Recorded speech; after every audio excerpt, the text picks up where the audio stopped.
mulai pembelajaran pada pagi hari ini, alangkah baiknya kita berdoa terlebih dahulu ya, yang akan dipimpin oleh Mbak Septi. Silakan. Di tempat duduk siap gerak, doa mulai. Doa selesai. Amin ya rabbal alamin. Amin. Oke, Ibu akan mengabsen terlebih dahulu. Yang pertama yaitu Firma Eta Anggeni, apakah hadir? Hadir, Bu. Yang kedua yaitu Septi Ana Ade Anggeni, apakah hadir? Hadir, Bu. Yang ketiga yaitu Ella Hanif Fatunisa, apakah hadir? Hadir, Bu. Wah, alhamdulillah untuk kelas ini hadir semua ya. Iya. Alhamdulillah, Bu, kita giat-giat belajarnya, semangat sekali. Bagus. Semua. Kemarin kan Ibu sudah memberitahu materi untuk pembelajaran pada pagi hari ini. Apakah kalian sudah belajar atau membuka materi ini? Siapa yang tahu materi pagi hari ini? Saya, Bu. Apa, Mbak Septi? Tentang jaringan. Wah, betul sekali. Pada pagi hari ini Ibu akan membahas tentang struktur dan fungsi jaringan tumbuhan. Nah, tujuan pembelajaran pada pagi hari ini yaitu yang pertama yaitu siswa mampu mendeskripsikan struktur jaringan yang menyusun akar dan fungsinya pada tumbuhan. Yang kedua yaitu siswa mampu mendeskripsikan struktur jaringan yang menyusun batang dan fungsinya pada tumbuhan. Ketiga, siswa mampu mendeskripsikan struktur jaringan yang menyusun dan fungsinya pada tumbuhan. Keempat, siswa mampu menunjukkan keterkaitan pemanfaatan teknologi yang teriklami struktur tumbuhan. Nah, selanjutnya. Nah, kalian tahu nggak sih tumbuhan itu terdiri dari organ apa saja? Mbak Septi, apa saja? Dari akar. Betul. Batang. Betul. Saya perlu nambahin. Daun. Nah, betul sekali Mbak Firma. Nah, pada pagi hari ini materi yang kita akan bahas yaitu yang pertama yaitu struktur dan fungsi jaringan akar. Yang kedua yaitu struktur dan fungsi jaringan pada batang. Yang ketiga yaitu struktur dan fungsi jaringan pada daun. Nah, kemudian yang keempat yaitu pemanfaatan struktur jaringan tumbuhan dalam teknologi. Nah, di dalam akar terdapat fungsi. Apa saja Mbak? Siapa yang bisa menjawab? Mbak Septi? Saya, Bu.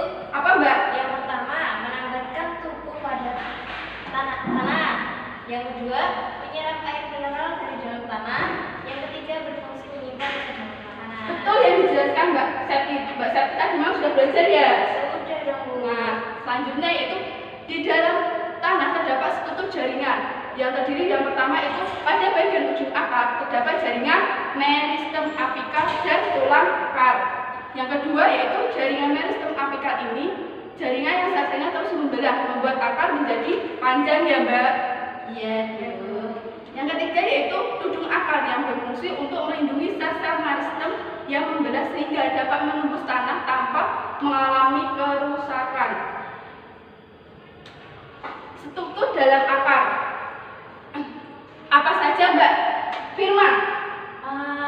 Epidermis. Nah, betul, epidermis. Epidermis merupakan bagian terluar dari akar. Yang kedua yaitu korteks. Korteks berfungsi sebagai tempat penyimpan cadangan makanan pada akar. Yang ketiga yaitu endodermis. Endodermis berfungsi sebagai pembatas antara korteks dan silinder pusat. Yang keempat, silinder pusat tersusun atas jaringan pengangkut yaitu filum dan floem. Nah, Ibu akan bertanya terlebih dahulu ya. Apa sih fungsi filum dan floem? Siapa yang bisa menjawab? Bu. Nah, Mbak Septi silakan. Fungsi filum itu untuk mengangkut air dan darah dari dalam tanah ke daun. Nah, betul. Daun. Kemudian kalau floem itu berfungsi untuk mengangkut hasil fotosintesis dari daun ke seluruh tubuh. Betul sekali Mbak Septi. Tadi malam sudah belajar pasti. Nah, dan silinder pusat ini terdiri dari perisikkel dan parenchyma ampelur. Nah, selanjutnya yaitu struktur dan fungsi jaringan pada batang. Mbak Firma, apa sih fungsi dari batang sesungguhnya itu? Yang pertama, menyokong bagian tubuh yang berada di atas tanah. Yang kedua, sebagai jalan pengangkutan air dan mineral dari akar menuju ke daun. Yang ketiga, jalan pengangkutan makanan dari daun ke seluruh tubuh tumbuhan. Dan yang keempat, beberapa tumbuhan berfungsi sebagai cadangan makanan. Betul sekali Mbak Firma, 100 buat Mbak Firma. Itu adalah tadi fungsi batang yang sudah dijelaskan Mbak Firma. Kemudian di dalam batang terdapat struktur di dalamnya, yaitu yang pertama jaringan epidermis yang berfungsi untuk melindungi organ yang ada di bawahnya.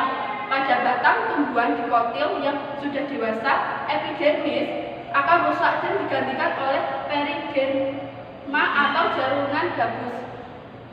Kemudian yaitu korteks, berfungsi sebagai tempat penyimpan cadangan makanan dan tersusun atas jaringan parenkim. Kemudian yaitu endodermis, merupakan batas antara korteks dan silinder pusat.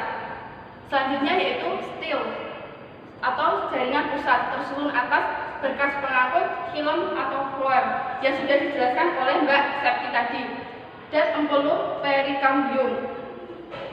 Selanjutnya Mbak, yaitu tabel perbedaan batang dikotil dan monokotil. Nah, kalian kan tadi malam sudah belajar apa saja sih perbedaan dari batang dikotil dan monokotil? Siapa yang bisa menjawab? Saya dulu. Nah, Kita berdua. Mbak Septi dan Mbak Firma, apa saja Mbak perbedaan dari batang dikotil dan monokotil? Silakan. Dikotil itu tidak mempunyai kambium vaskuler. Betul. Monokotil kebalikannya, tidak mempunyai kambium vaskuler. Nah, kalau dikotil lagi itu antara silum dan floem ada kambiumnya, Bu. Kalau monokotil tidak ada kambiumnya, Bu, antara silang dan floem. Kalau dikotil juga batang bercabang-cabang. Monokotil batang tidak bercabang. Nah, selanjutnya yaitu struktur dan fungsi jaringan pada daun. Fungsi dari daun yaitu mengambil gas karbon dioksida yang digunakan untuk proses fotosintesis. Yang kedua yaitu mengatur penguapan air atau transpirasi. Yang ketiga, pernapasan atau respirasi pada tumbuhan. Nah, di dalam daun terdapat strukturnya, yaitu yang pertama epidermis, berfungsi untuk melindungi jaringan di dalam daun. Yang kedua yaitu jaringan tiang atau palisade. Sel-sel memanjang dan tersusun rapat seperti barisan tiang. Banyak terdapat kloroplas yang mengandung klorofil, berfungsi sebagai tempat terjadinya fotosintesis.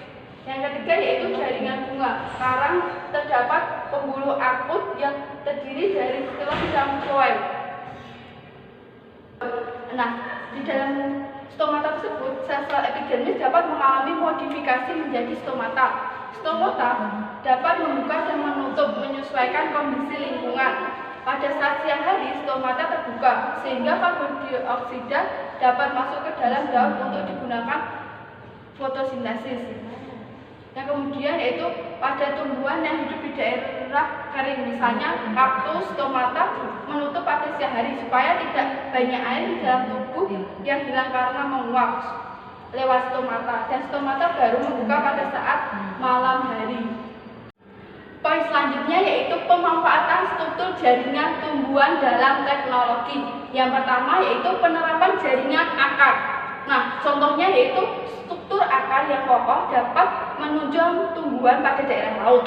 Hal ini bisa dipakai sebagai dasar pengembangan pembangunan pondasi pada tumbuhan, pondasi dalam pembuatan jembatan. Selanjutnya yaitu penerapan jaringan batang.